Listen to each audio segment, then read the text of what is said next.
Hey, this is Elijah from the Oxygen team, and in this video, we're going to take a look at every step needed to get a self-hosted WordPress website up and running. We're talking from the ground up here. We're going to leave no stone unturned, and we're really going to explore what the real, true process of getting a site going is, because it's not just building a site.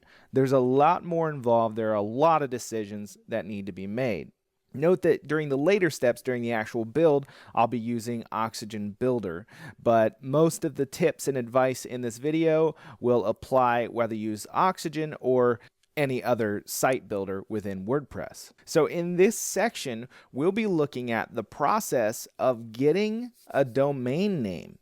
Now, it's really not as simple as maybe it once was. Maybe back in the 90s, you pick a name, type it in, register it, and it's yours. Now, we really have to be very, very creative to get a good domain name. And there are a lot of factors. I mean, we're not in a world of just every website being a .com anymore. We now have, I believe, literal hundreds of TLDs, and those are the little .whatever at the end of the domain name. And there are tons. There are ones for countries, for states. There are .club, .guru, like all these different ones. And to be honest with you, some of the newer ones just haven't caught on yet. So .com still is kind of your tried and true TLD for establishing trust. Now, as far as all the research I've read, the TLD does not provide any advantage or detriment to SEO. They just can't see that it's affecting your SEO. Other factors are far more important than the TLD in your domain name. That being said, we'll go back to what we were talking about with .com. .com is always preferred because many people will trust it more because it's what they're used to hearing. And also, if they only remember your domain name, they're going to try .com by default. They're not going to try some other obscure TLD. So if you use .io or .co or .whatever, they may not find the site based on memory alone. And that's really critical because people don't hand out business cards like they used to either. A lot of times you're just saying, oh, check out my website, so-and-so.com, .io, .whatever, and they have to remember that. This also applies to if you're advertising and it's on the radio or in the newspaper. I mean, people's attention spans are shorter and shorter, so they might remember the domain name itself if it's memorable and catches their attention, but the .whatever might fall off. So .com is always going to be what you want to get if you can, but man, is it a crowded space. It's real tricky to get a nice, simple, concise .com domain name in this day and age. Another consideration is don't pick something like elijahsbestbicycles.co when elijahsbestbicycles.com is a spam or adware site or something else you don't want your potential clients or visitors getting into.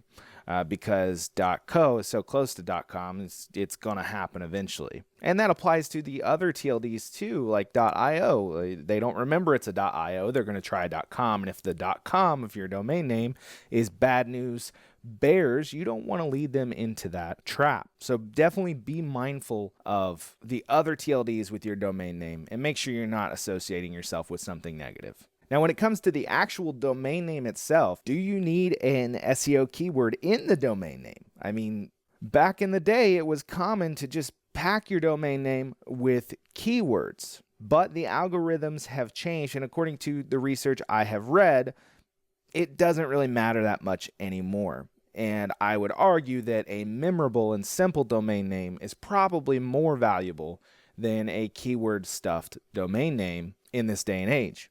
Now, what are some things you should consider when choosing the actual domain name itself? Now, first of all, the cardinal rule, shorter is better.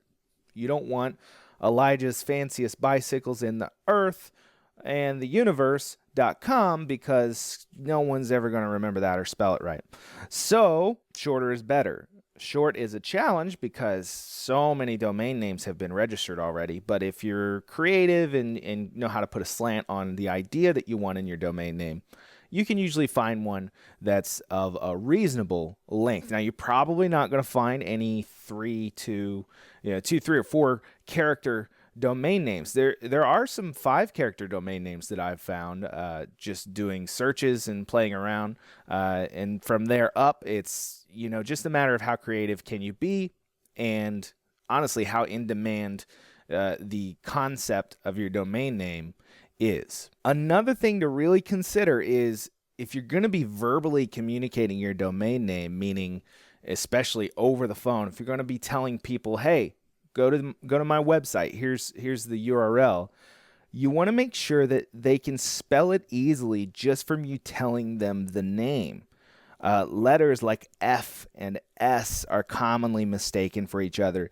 B and D. So these just don't phonetically transfer very well over the phone. It can work sometimes if it's part of a word that provides some context clues. So if it's in a word where it's like, oh yeah, obviously that's an F and not an S, then it doesn't matter that much. But definitely keep this in mind, especially when it comes to words that people might not be familiar with. If you're using obscure words, they're not going to know necessarily which letter is supposed to be in that ambiguous spot where you're just not sure which letter you said. So that can cause some problems. Normally, you'll have to spell it out for them if they're trying it right then. If they're not trying it right then later they go to type in the wrong domain name because they're off a letter. And best case scenario, they get nothing. Worst case scenario, they end up somewhere real bad. And then your interaction is associated with that negative experience. So that's not good. We want to avoid that. So that's enough talk about TLDs and kind of the prep work of getting ready to start looking for your domain name. Let's jump into the actual process here. So the first part is establishing your root. So what are the must-have words or ideas in the domain name? It really depends on your goals. Some people have this idea that they need to have, for instance, their service industry in the domain name. That's fine. Do you want some kind of descriptor in the domain name? What do you want people to feel when they read your domain name? This is all going to impact how you figure out what your root is. And this is the piece. The root is what determines everything else. Because we're going to do, when you go to search for a domain name, there's going to be a lot of little paths you can get off on. You can meander a lot, and it's easy to get off track. So this root will serve as our compass. As long as the domain name we end up with satisfies the requirement of our root, then we can be happy that it's going to serve its purpose. So for this example, I picked something really dumb. We're going to work on a website that resells gourmet sandwiches. Okay, let's pretend that there's a big market first-hand market for sandwiches that are $500 a piece. And what this company does is we go out and find the ones that weren't sold that day, and we sell them the next day for $250 instead. So they're one-day-old gourmet sandwiches, but they're still delicious and they're still super high-end. So for our root, what do we want people to feel when they see our domain name? My first instinct is I want them to feel hungry, right? Because if you're spending $250 on a sandwich, you better be pretty hungry. We want to emphasize, that it's a luxury product. We want it to feel exclusive. We want it to feel justified that these things are $250. The other thing is with expensive food, I feel like it's good to make people excited to share it, right? So if you have a $250 sandwich, maybe you invite some people over and say, hey, let's cut this into a few pieces and we'll share this extravagant sandwich. And it better be delicious, right? Or else you're going to get bad reviews. But in this example, that's kind of where my mind's going to be while we're looking for a domain name. So now we're moving on to the research. We've got our root. We know what we want to convey, what we want to accomplish with our domain name. And now we got to figure out what it's going to be. So when it comes to research, it's easier than it's ever been because there are some really great tools. And one of my personal favorites is expireddomains.net. So let's pull that up.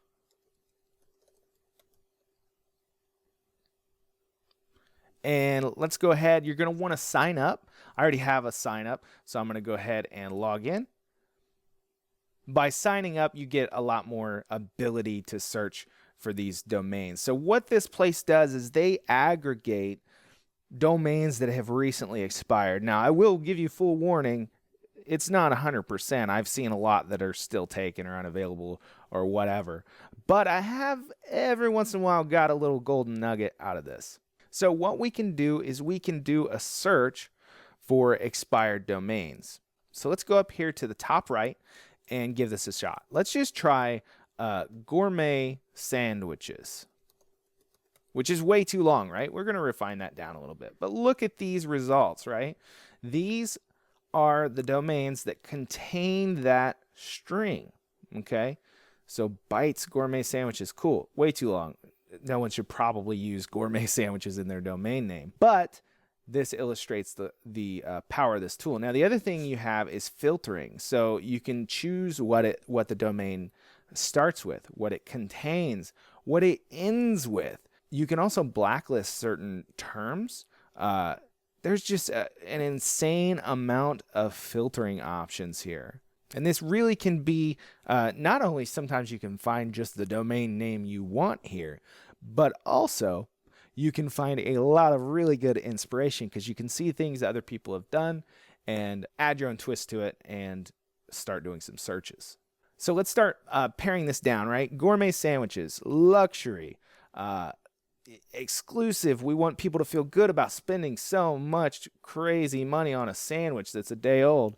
So let's try something like luxurybites.com. Okay, so luxury bites, that could have a couple of meanings. So nothing comes up, right? So there's no domain name that matches that exactly. That's probably because I put the .com in there. So let's just search for luxury, right? Because we know luxury bites might be okay. So you see here we have 253,000 domain names. Oh my goodness. So let's go to the filter and instead let's do starts with luxury, right? And let's do a search there for maybe food. Oh, and actually what we need to do is we need to actually apply this filter, which I didn't see because it's way down there, right? So now we see starts with food. So you get luxury findfood.store, luxuryfingerfoods.com. Great. That's, yeah, sure. Why not? Luxury food search. Now you'll see there's only 144 because we've narrowed our criteria, but this might bring us some ideas if not an actual domain name. So let's keep looking through these. And there's a bunch. Let's look for sandwich. I mean, that word is way too long. I don't know why I picked luxury sandwiches, but it's going to be, it's going to hopefully work out okay. This is kind of a live experiment in finding a domain name, so wish me luck. So you can see here, 144 domain names that theoretically have recently expired, which means they should be available. If they're not, then within about 15 to 30 days they should be available. I believe that's the grace period you have when your domain name expires. So you can see how this would provide some inspiration. Maybe you find a good domain name, maybe you don't. The next tool we're going to look at to spark some inspiration is going to be something called instantdomainsearch.com/domain/generator. So let's type that in. And so what these tools do is they use an algorithm to kind of come up with ideas for you based on what you feed it. One thing I would advise is I wouldn't expect to actually find your domain name here, but I would expect you might get some ideas about the domain name you're going to end up with. So in our case, we're going to do luxurysandwiches.com. Well, actually, luxurysandwiches.com appears to be available, but do we want that? No, probably not. It's way too long, right? So we talked about shorter is better. Luxury is a word that I would imagine some folks might struggle with because it may not be something they use every day. So maybe we go kind of, a little crazy with this. Let's go with fancysandwiches.com. Not available. I want to find out what that is, but I'm not going to go to that on this video. How about fancysandys.com? I wonder if Sandy's is actually, let me Urban Dictionary that real quick. 1 second. I'll be right back, okay? Okay, I'm back from a dive into Urban Dictionary and Google, and Sandy's is okay. It seems pretty innocuous. Fancy Sandy's, cool. That's super catchy. It would look good on a business card or on branding. But guess what? It's got an F and two S's in it. Well, one S that could be mistaken for an F, so we could end up with someone going to sancyfandies.com, and we don't want that. So let's put this one in the list. So what I would recommend is while you're doing these searches, you should keep a list of candidates. Like these are ones that you think, hey, this might be it, but you're not sure, right? So I have just this clipboard app up here that lets me keep notes. So I'm going to put fancysandies.com up there. Now, what often happens is that you end up with a domain name like this, and it sends you on this thread. Like I said, you can get lost really easily. If you start iterating on it, you can sometimes pare it down to something pretty simple and pretty catchy. But we're not to that level just yet. Right now, we're just getting ideas. So by putting this in, we get a bunch of ideas here from this generator. TheFancySandies.com, MyFancySandies.com. We get all these ideas. BigFancySandies.com. Oh boy. Let's try something else. Okay, so let's try PrimeSandwiches.com. Not available. That makes sense. That seems like something somebody would pick. EliteBites.com. $200. That's actually really cheap. Domain names can be just exorbitantly expensive. And that's another thing, is there's nothing wrong with buying your domain name as long as it has a good history. We'll get into that here in a little bit, how to check that out. But it needs to have a good history, and of course it needs to be within your budget. So I looked into a domain name for a side project at one point, and a brokerage contacted me because I submitted a request for information. They're like, hey, it's 20 grand. And I'm like, no, it's a side project. It's not going to make me any money. So it depends on the project. It might make sense to buy it if it's the perfect domain. But in this case, we don't want to spend $200 on a domain name. So we just have some ideas here. We can just put in food and see what it gives us. I think we want to avoid the term sandwiches, but we probably want to imply sandwiches. So here's where our next resource comes in. And I'm sure you're probably already familiar with this. Thesaurus.com. So let's jump over there. And here's where we're going to look for synonyms. We're going to type in food and see what we get, right? So we have bread, cooking, cuisine, drink, fare, feed, foodstuff, meal, meat, snack, ailment. What? Bite, board, cheer, chow. Chow's a good one. Comestible? Yeah. Cookery, diet, eatable, eats, fodder. Fodder doesn't really establish the luxury idea we're looking for, nor does grit. Grub, probably not. Handout, larder, menu, mess, nourishment. Okay, so this gives us a bunch of things we could go with. Now let's try something more specific, like sandwich, and see if there are any synonyms for that. So we have hero. That's kind of cool, but I've never associated the word hero with a sandwich. So this is just more specific types of sandwiches, which might work if our $500 luxury sandwiches yesterday were subs. We could go with sub, but I'd imagine that these fancy sandwiches have a variety of form factors. So let's jump into something like fancy and see what we can come up with there. Maybe I don't know what fancy means because none of these really make sense to me. Let's do luxury. Frill, affluence, comfort, bliss, delight, exorbitance. So very long, but splendor. So splendor's a good one. I mean, splendor does kind of imply a luxurious air about whatever you're talking about. So maybe we could work with that. Splendor. I'm actually going to put that up in our notes. So let's put splendor as a word we can use. The other one is bliss. Bliss is a good one. That's a very strong word. Bliss. It implies something very specific. Opulence. Okay. Maybe. Let's look up expensive. Okay. Expensive. So upscale, sure. Fancy. Hey, it is. I do know what it means. It means expensive, apparently. High, lavish, overpriced, pricey. So some of these, you got to be careful about the connotations these words have. Lavish, I don't know that I've ever heard that used in a positive way. Same goes for the word expensive or overpriced, pricey. Ritzy is a good one because I have heard that used to describe like a hotel or something in a positive way. So let's put ritzy. Okay, and the other thing you got to remember, okay, we've got Ritzy. Now, there's a brand of crackers in the U.S. called Ritz crackers, right? We don't want to be associated with them, so we got to be careful about that.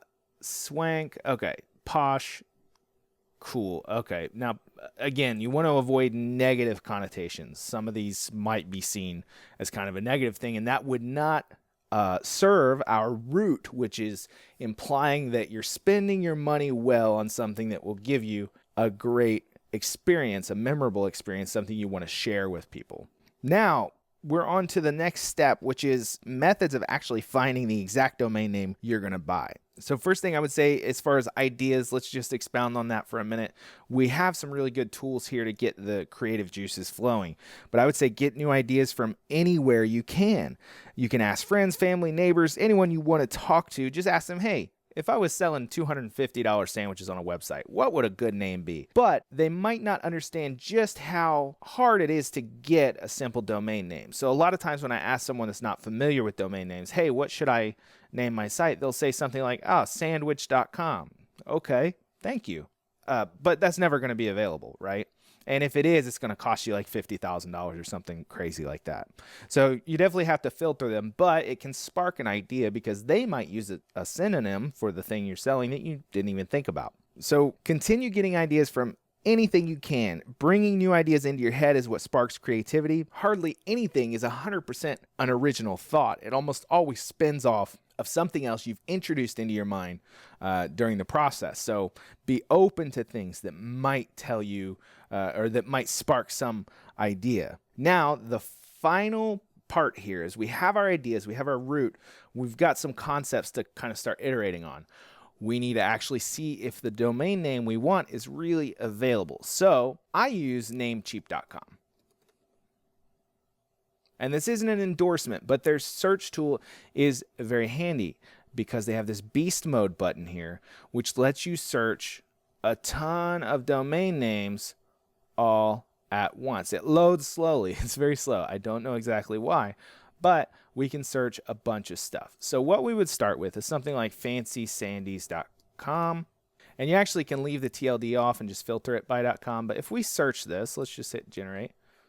So it is available, $888 a year, fancysandys.com. So if that was it, we're done. But let's assume it wasn't that easy, right? Or that domain name just isn't a good one because it does have some problems. Let's go up to our list here and see what we've got. Splendor, Bliss, Opulence, Ritzy, fancysandys.com. So now what we can do is start iterating on some ideas. So let's do splendidbites.com, fancybites.com, fancysandwich.com, fancybreads.com, opulentbites.com, ritzybites.com. I like the word bites because it implies that it's food and is a little more obfuscated than just saying, hey, it's a sandwich. And then if you ever want to branch out into, luxury spaghetti, you could. Perfect. So we could put in up to 5,000 domain names. And I find that when I get on a roll, I'm just typing ideas and I'm typing dumb stuff on purpose sometimes, because if you get into a rhythm, sometimes you want to break that rhythm so you can go in a different direction. And that's a great time to type really dumb stuff like sandwichesaredelicious.com. That's a bad domain name. I don't want that to be available. It might be, but I'm not going to pick it. So let's type in a few more. Sanderitz.com. Again, a dumb one, but it might be available. So let's just start with those. We have 8. Let's see if we get lucky. We're going to generate here, and it should give us a list and tell us, hey, are these available? Are they not? So look at this. Okay, so we have some actually pretty good ones available. So opulentbites.com I think is pretty cool. Opulent is a word, again, people might not be super familiar with, so you have to be careful. But I think this actually, it implies most of what we want. It implies luxury. It implies food. Bites is a little bit more playful when you say you want to grab a bite. It's not really formal. And we do want to add an air of fun around spending $250 on a sandwich that's a day old. So for our purposes here, I think we like Opulent Bytes. So I'm going to go buy that. But wait, first, before you go out and buy your perfect domain name that you just found, you need to take a look and make sure that that domain name does not have a negative history. So for that, we go to archive.org.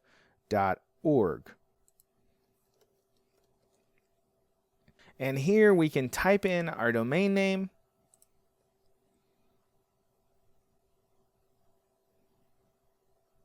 And it didn't find anything. Great. Now, by contrast, if we type in something like, say, oxygenbuilder.com, you're going to find a history here. And you can go back and view the website as of that snapshot. And you can look at what that domain name was serving up to people at that time in history. I would say avoid domain names that have been associated with something that's diametrically opposed to what you're doing. So like if you're doing like a family-friendly blog and the domain name used to be an adult site, don't do that. That'd be a bad idea. The other thing we want to do is make sure Opulent Bytes is not something that's already used somewhere else that's going to throw people off, because people are going to Google you, right? And when they Google you, you don't want them to get distracted from you by some other competing or maybe not competing product or brand that has a similar or the same name. So let's look up Opulent Bytes. And the first couple of results are promising. We've got 2,250,000 results, excuse me. We have some travel blogs, just some stuff about food, but nothing that looks like it's going to compete with us, right? So as far as I can tell, and according to my normal checks, opulentbytes.com is good to go. So I'm going to copy that, and we'll do one last check on the spelling, because you do not want to have a typo in your domain name. So let's look here at Opulent. Perfect. Now, just because I don't want to assume I'm smart enough to know what opulent means, let's look it up and make sure it's not negative. So we see here, characterized by or exhibiting opulence. Wealthy, rich, or affluent, richly supplied, abundant, or plentiful. I think we have a winner here. Opulent doesn't have negative connotations. It doesn't have, opulentbytes.com doesn't have background of hosting some site that we don't want to be associated with, and it appears to be available. So now's the point when you've got your domain name, and you can go to whichever domain name registrar you want and register the domain. I personally use Google Domains just because it's really simple and kind of stripped down, and I don't have to fight with them trying to sell me hosting. Namecheap tends to be the cheapest for at least the first year, but then I believe the re-ups after the first year are the same price as everyone else. Google Domains also offers free privacy, but I think everyone might do that now. So whichever one you like, go register your domain name now that you've been through the process, and then you'll be ready to get started on the next step of building your site, which is procuring hosting. So when it comes to hosting, one of the challenges I've run into with clients of mine is explaining the difference between a domain name and hosting. Half the time they'll say, yeah, I already have a website, it's soandso.com. And we go there and there's nothing there. Folks that haven't dealt with websites have trouble conceptualizing what the difference between the name and the hosting is. So the way I explain it is that the name is literally like your mailing address for your house. The website is the house itself, and hosting is the plot of land your house sits on. So you can't have a house without a plot of land, and you can't get any visitors if they don't know your address. So everything's necessary, but we start with the domain name so that we can tell people how to get to our website. And now let's talk about hosting. All right. This is one of those topics that can almost always be guaranteed to result in a heated debate if you bring it up on Facebook or Reddit or forums anywhere. People are very loyal to the hosting companies that they've had success with. The problem is different people have had success with different hosting companies. And for every person that says company X is garbage because this happened, someone else will say company X is fantastic because they've always taken care of me, their support's wonderful, etc., etc. So it can be very, very difficult to get an accurate read on which hosting company is the best. One general guideline I would say to follow is to stay away from very, very cheap hosting companies. There are companies out there, which I will not name, that offer hosting for $3, $5, $10 a month, some even cheaper than that. And hosting is just about like anything else. You get what you pay for. The economy plans offered by some companies can be fine depending on your site. If you're not expecting a lot of traffic, you don't need really high quality support, and you don't need really low-level customizations to your website, these really cheap plans can be okay. But I would say, as a general rule, stay away from them, because what's going to happen is your website's going to take off. It's going to become an important part of your operation, whether you're a freelancer, a hobbyist, or a business.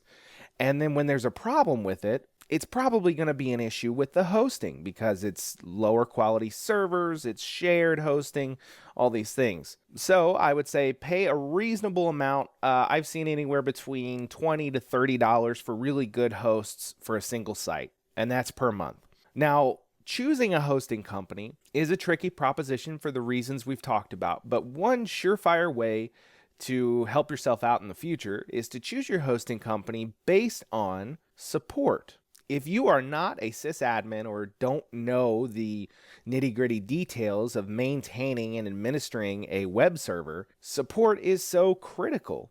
If you run into trouble, you want support you can get a hold of quickly and that knows what they're talking about. I've run into many hosting companies that have first-level support that generally do not know enough to help with most of the queries I've sent them.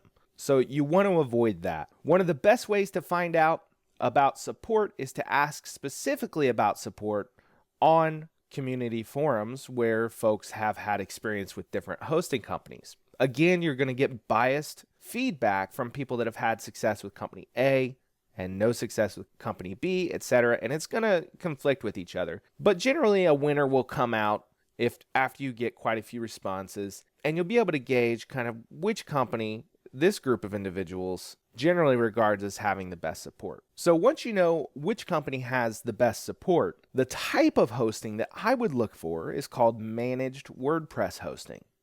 There are a lot of companies that offer this. It's generally more expensive than traditional hosting options, but what a managed hosting package does for you is gives you a completely managed WordPress environment. Typically, to fire up and install, you click a button. It's live in minutes or seconds.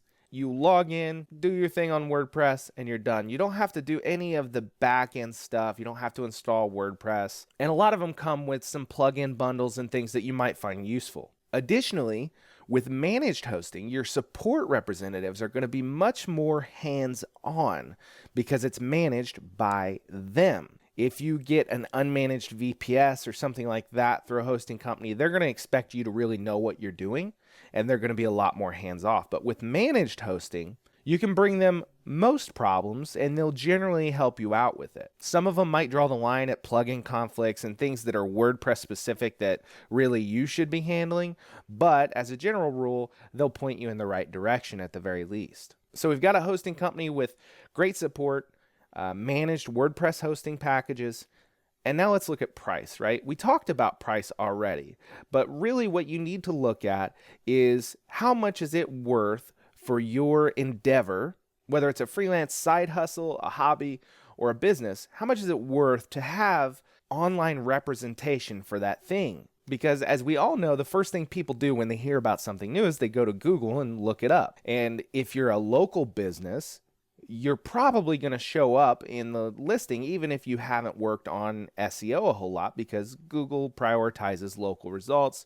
And if you're in the Google business listing, you'll usually show up. So what are people going to find? Are they going to find something that's hosted on a $3 a month plan and is down half the time? Or are they going to find something that's going to be reliable and that you can count on so that you can sleep at night to remain up and continue representing your business 24/7? It's like having an employee that only charges 20 or 30 bucks a month and is always holding a sign for you out on the curbside saying, hey, check out what we have. So price is a very personal consideration, something you'll have to decide.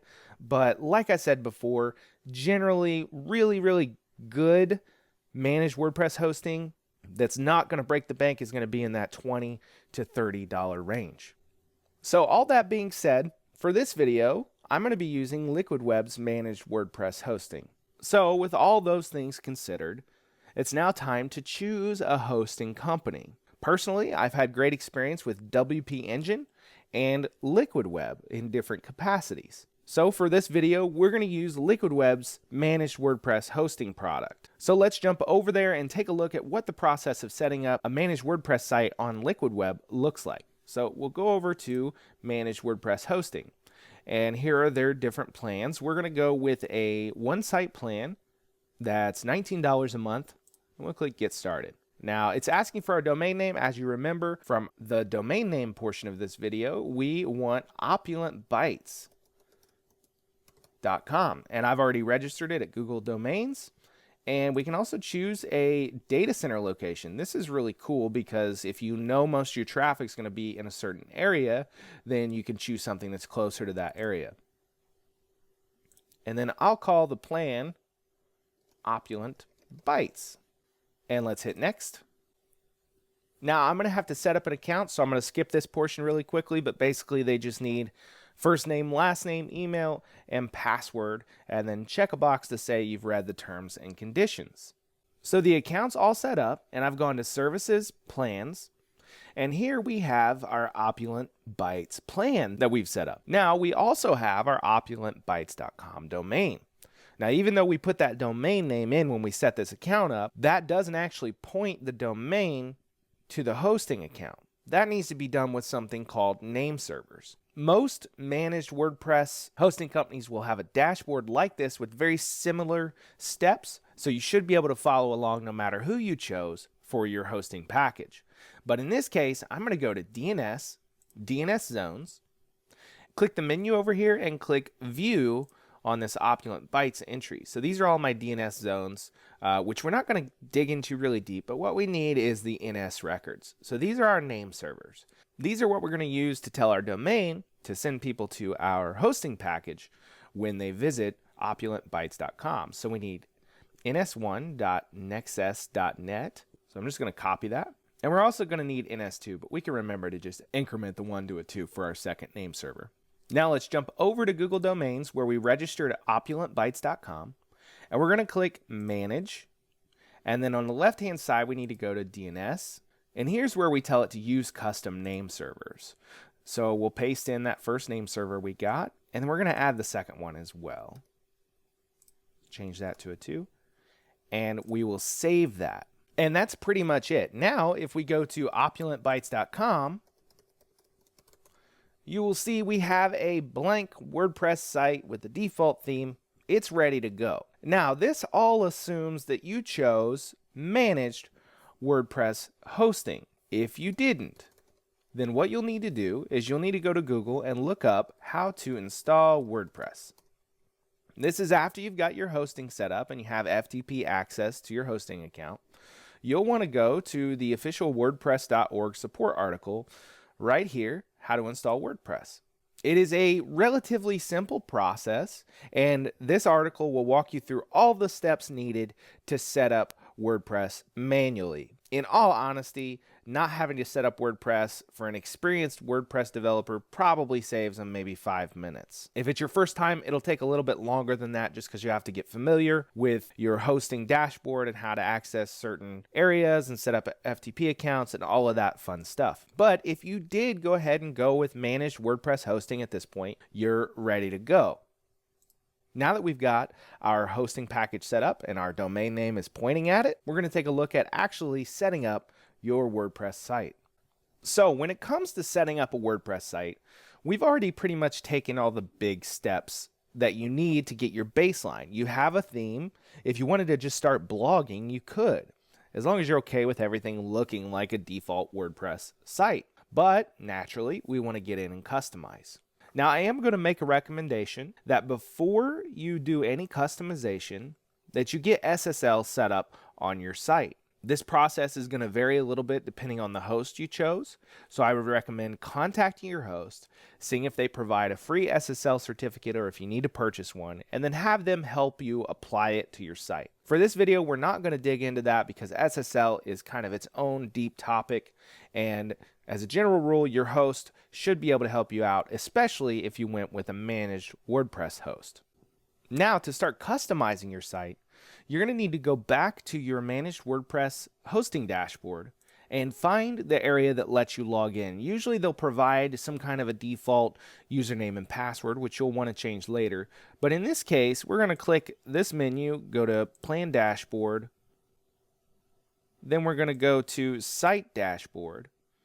And on the left-hand side, we're going to go to Environment. And here we have a username of admin and a password which is hidden from view. So I'm going to grab that and close it out so you can't see it. And then one thing I want to note here while we're in the dashboard is if we go back to the main tab here, Performance, you're going to see that caching is enabled on the server level here because it's managed WordPress hosting. That's going to be pretty common with most managed WordPress hosts. I would highly recommend that while you're developing your site, that you turn off caching. And this is because sometimes when caching is enabled, you'll go to view some changes you've made on the front end, and guess what? You can't see them because the old changes are cached. So I would recommend turning that off. All right, now that we have our login credentials, we can go to opulentbytes.com/wp-admin, and we're going to punch in admin and our password here. So then we'll click login. Now we're in the WordPress dashboard, the land of infinite possibilities. The first thing that I would say you need to determine before starting to set up your site is, what does your site need to do? Is it going to sell something? Is it a blog? Is it a simple landing page for a product you just want to let people know you have available and then get them to call you? So all these things are going to determine what you want to do. So in our case, with our used luxury sandwiches, we want to talk to our customers before they purchase something. We could set up WooCommerce and sell the sandwiches directly through the site with shipping and all that fun stuff, but that would actually be an entire other video. So for this, we're going to set up a landing page about our sandwiches. Now the question comes, how do we make our site look the way we want? The default WordPress way of doing this is going to Appearance, Themes, and here you can see the default themes. Themes are basically skins that go on your site and make them look and act a certain way. They determine the layout, colors, that kind of thing. We can click Add New, and there are a lot of themes available. If you need something quick, and especially if you need a blog, these typically are set up to accommodate a basic blog. The one kind of gotcha with themes, though, is that they almost never look the way the screenshot looks when you first set them up. These in the screenshot have been customized to look super nice. They have a lot of content, things like that, that you're not going to have right out of the box. So I know in my experience, I've been fairly disappointed when I went to install a really fancy looking theme, put it on, and then looked at the front end of my site and thought, where's everything at? Well, it's because there was still a lot of setup to do. So keep that in mind while you're choosing a theme, if you decide to go with a theme. The other option is page builders or site builders. There are quite a few out there, and it's one of those debates very similar to hosting.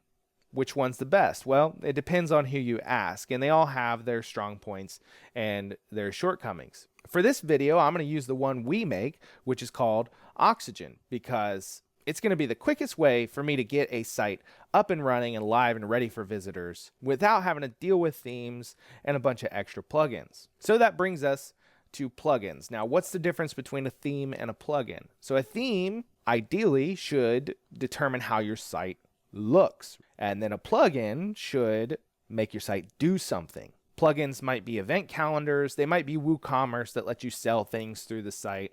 A plugin's an add-on program that extends WordPress and lets it do more things than it can out of the box. The problem you'll run into with themes is that a lot of times themes come with functionality, meaning they've kind of combined and blurred the lines between themes and plugins. The problem with that is if you ever want to change the look of your site, so you want to switch themes down the road, you're going to lose that functionality as well. So I'm a huge fan of separating the look and design from functionality when it comes to themes. So if you are going to choose a theme, I would say don't choose one that has packaged in functionality that will lock you into that theme. Instead, choose a theme that looks good and then choose a plugin to make your site do the things you want it to do. So like I said, we're going to use Oxygen, which is a plugin that allows you to design your entire site, and it's going to let us get this site up and running and looking great really, really quickly. While there might be minor differences in the steps, what I'm going to show you generally applies to any page builder if you choose not to use Oxygen. So we're going to go to plugins and add new. And to add a plugin, if you want one that's on the WordPress plugin database called the repo, you can just search up here for whatever plugin you want. Like for instance, say you want an SEO plugin, we can search for SEO. And there are going to be a lot of options. These are all free plugins. They might have paid add-ons, but generally the free functionality is going to be there for you to use. And in our case, Oxygen's a premium plugin, which means it's only available through oxygenbuilder.com. And when you purchase any premium plugin, you'll get a zip file. And to install that zip file on your WordPress site, you'll need to go to Upload Plugin.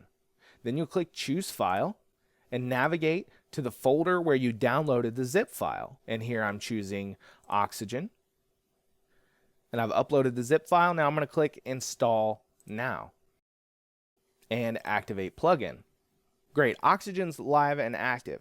Now, in the interest of getting a site up quickly, we're going to use one of our pre-made websites from the design library. So let's browse the library and pick one we like. So for this site, we're reselling used luxury sandwiches or day-old luxury sandwiches. So we have one called Winery here that looks nice for a food product. So let's go ahead and just install that site. Confirm and install, and then we'll wait for it to get everything loaded in. Great. Now this installed all of the pages and templates that we need to have a site designed with Oxygen. So if we go over to Pages, these are the individual pages that you'll see when you visit the site. Now, one critical step here is if you don't want your home page to be a blog and you want it to be a regular landing page like most people want, then you're going to need to go to Settings, Reading, and choose your homepage display as a static page and click the drop down. And in this case, the Winery design set installed a page called Home. And then for our post page, we're going to choose the blog page. Now let's save that. And now if we go to the front end of our site, we'll see the results. So just like that, we have a pretty much full website set up. Now it hasn't been customized at all, but we can do that easily with Oxygen. So let's jump back over here and we're going to customize our home page first. So let's go to Home and we'll click Edit with Oxygen. All right, so here we are in the editor and we want to change some text. So we're going to change this to say Opulent Bites. And then we're going to change this text to say Delicious Luxury Sandwiches. Perfect. Now, this background image obviously probably doesn't apply to what we're doing. So we're going to jump over to a website called pexels.com and we're going to search for sandwich. These are all free images that you can use on your site. Make sure you're mindful of the licensing and see if you need to use attribution or not, but generally you don't with these kinds of sites. So let's find a sandwich that looks luxury. Actually, this looks really good for our hero image. Now we can download the full-size version, or if you know what size you need it to be, you can download the appropriate size here. It's always best to not use a 5,000 by 3,000 pixel image if you can avoid it, because it's going to make your site load really slowly unless the image is optimized. We'll keep this up because we might need some more images of sandwiches. We're going to jump over here and click this section and go to Advanced Background, and we're going to drag in the one we just downloaded. Great, so let's select that image, and now you can see we have a nice delicious sandwich in the background. The white text is fading in a little bit on the lettuce, so we're going to go ahead and do an image overlay color. And I do kind of like the colors of the Winery theme with kind of these warm colors, and I think that goes good with opulent bites. So let's go ahead and choose maybe this kind of mustard color. It's called Reno sand apparently. We'll choose that, and then we'll make it a little more transparent and see if that helps us out a little bit. It does, but it's not quite as dark as I would like. So I want to darken up that background. So we'll use that same tone and kind of darken it up, which makes our white text stand out quite a bit more. Okay, so now we have a few other images here. I'm going to grab a few more sandwich images. Let's see, how many do we need? 1, 2, 3, 4, 5. There's one there. 1, 2, 3. There's 6 here. We can recycle a few of these. So let's go over and just grab a handful of other sandwich photos that look like luxury sandwiches. Grab that one. This looks pretty fancy because it's stacked on top of each other. And let's go here. This looks delicious. I'm really hungry now, actually, looking at all these sandwich pictures, which means the photographer did their job, right? So let's download that one, and then let's just download this one here. So we've got a handful of photos to work with here. Now we can go back and just start filling these out, and we can edit some of this information. So this one, we're going to browse. Let's just drop this in. And actually, we'll go ahead and drop them all in so that they're in the media library for us to work with. Let's actually choose that one and hit select image, and we'll upload that image. And then we're going to browse here and choose something like maybe this one, this taller one. Perfect. And then let's browse here and choose, let's see if this one looks good. Perfect. So now we have our 3 sandwiches, and we can go in and adjust this text here. So we have Wine Festival. We're going to call this sub sandwiches, and we're going to remove this date because we don't need it. And actually we'll do that on all 3 of these, because in this original template, this was actually for some events, but we're not worried about events. So we're going to change the text to be appropriate for what we're working on. So weekend calendar, we're going to change this to specialty. And this one's going to be changed to luxury. And this one's going to be changed to affordability. All of our core values for opulent bites. And we're going to leave some of this placeholder text in here, anything that's longer than a couple of lines, just because it wouldn't be that entertaining to watch me try to come up with some nonsense. So this one's going to be gourmet sandwiches. And then this one's going to be, how about deli style? Perfect. And then we'll change this from more events to more sandwiches. And this would theoretically lead to maybe a menu of more sandwiches that we have. All right, so now we're going down here. This area would highlight a specific sandwich. Now we don't have any graphics with the nice transparent background here, so it might not look as great as this, but we're going to try plugging in an image here. Maybe this one, which I don't think we used up above. Perfect. And you can see the alignment's a little weird here, so we want to look at our structure pane, and we're going to go ahead and choose our left-hand div. Now this isn't a columns element, so we can actually choose the section and change the vertical item alignment to center, which will make everything look much nicer. And then let's just plug in some text here to make this appropriate. We'll call this artisanal,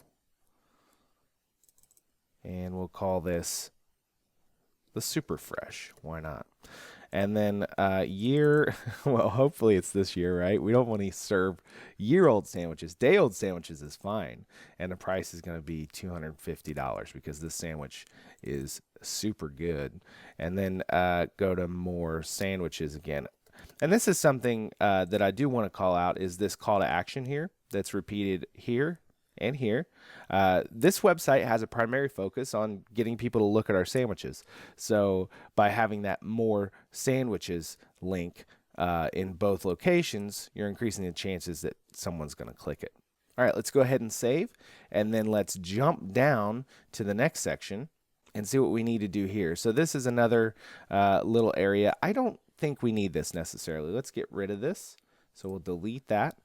And then this is just some reviews. Fantastic. We can leave those as they are. I'm going to leave this image because it kind of fits with what we're doing. And then let's assume that our Opulent Bites company does have an actual physical location. And if we go ahead and scroll down to the next section, we have a little Instagram section here, which is super important for a food-based business, so this makes sense. We'll leave this here, but instead of all these images, I'm actually going to replace it with one image. So I'm going to get rid of this and this and this and this, and then I'm going to work with this div, and I'm going to go to Advanced Background, set the background image to this taller sandwich here.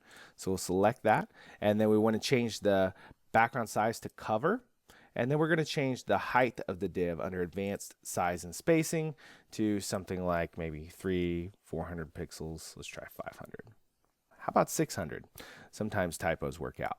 So now we have a nice image here. It says Instagram. Take a look. How many followers we have, posts, likes, and a follow us button, which theoretically we would link to Instagram here. Now let's take a look at the final area. So this is just a join our newsletter call out. We would put a contact form here, which Oxygen works with just about any contact form plugin. And then we have our footer information. So that's pretty much all the content we need to edit on the home page. So let's save that. Let's get rid of all these downloads down here. And let's jump into global styles to start adjusting the colors that we're using. So if we go to Manage, Settings, Global Styles, Colors, and Winery, you can see all the colors we've used throughout our design here. And there's quite a few, but we might not like all of these colors. Like for instance, let's see, the reds are more of a wine-focused color, so we might want to change those a little bit. So let's go somewhere that we can see them, like this header up here. Maybe this one. Yep, that's it. So say we want to go to something maybe like a dark blue. Dark blue might look good. So what that's going to do is that's going to actually adjust that color everywhere on the design, which I'm not sure, it's probably used in the footer here. So you can see that it's adjusted that. Now, if we want to, kind of adjust that wine hue everywhere, we'll go to this one and kind of change it to maybe a lighter blue. And then we'll go up. Let's take a look at, yeah, see, so that's adjusted it here. I like the red with the blue. That looks pretty good. It reminds me of a restaurant. These warmer tones are fine. The Reno sand, I don't have a problem with that. But stuff like this eggplant transparent color, I'm going to want to adjust that more to a blue shade. And let's just scroll through here and look for all these wine colors. And here's one more. Let's adjust that more towards a blue. And then this one, we're going to have to really make some adjustments. So now, if we save this and take a look on the front end, you'll see we basically have our complete site here. So we have changed our images and our content. We've changed our colors to kind of match our vibe and our style. And we now have an opulentbites.com to represent our business selling used luxury sandwiches. And of course, we can make many, many more edits on this page. Whatever we need, we can do with Oxygen. Now, one last thing you're probably going to want to do is to change your header and footer, right? So that's all done in Oxygen templates. So if we go to the dashboard and then go to Oxygen templates, we're going to find a template called main. This applies the header and footer to all of the pages on the site. So we'll go to Edit with Oxygen. And here we'll have access to our menu. Now, these are just text links. So you just click them or double click them, change the text, and then in the left-hand side, you change the URL to whatever you'd like. Now, in this case, we don't want this winery logo, so we're going to get rid of that. And then we can actually just manipulate the menu however we'd like. In this case, we'll probably want to add some padding here. So we'll go to Advanced Size and Spacing on this header row and add about 8 pixels of padding on the top and bottom. We can also do something really cool called an overlay header, which would be if we select one of these text links, and note this class here. That class is applied to all of these links. So if I make a change to this, it's going to apply to all those links. So we're going to go to the text color, and we're just going to change it to be completely white and not transparent. And then the hover color, we'll just leave it white for now. Actually, you know what? Let's change it to this red color. That might look cool. And then we're going to change our header. So we're going to go to the header builder, which we can get to by clicking this little flag here. And we're going to go to overlay, and we're going to set it to always. So that gives us a cool effect of the text actually overlaying the hero image. And then we can do the same things on the footer down here. And that's going to apply to all the pages on our site. So we only need to make these changes one time in this template. And then everything gets applied across the site because of Oxygen's templating system. So let's save that. And then let's just jump into the front end and take a final look at what we have. We've got a cool overlay menu, opulent bites, delicious luxury sandwiches. We've got our featured products kind of listed here, beautiful images, nice typography, and it only took us a few minutes to set this up. Now, you'd obviously need to set up other pages, including a blog page. We cover all that stuff in our other tutorials on our channel, so check that out if you are using Oxygen and want to know how to set that stuff up. The next step is going to be looking towards performance. In my case, I'm using managed WordPress hosting. They almost always include some caching options and performance options. So I would recommend usually turning those on after you're done developing the site. We also have an awesome video on optimizing WordPress sites, which I will provide a link to. And that pretty much sums up the fastest way to build a WordPress site from the ground up, starting with picking your domain name, purchasing hosting, installing WordPress, and designing your site. And now you're ready to go out there and knock out your own awesome site. So again, this is Elijah with the Oxygen team, and thank you very much for watching.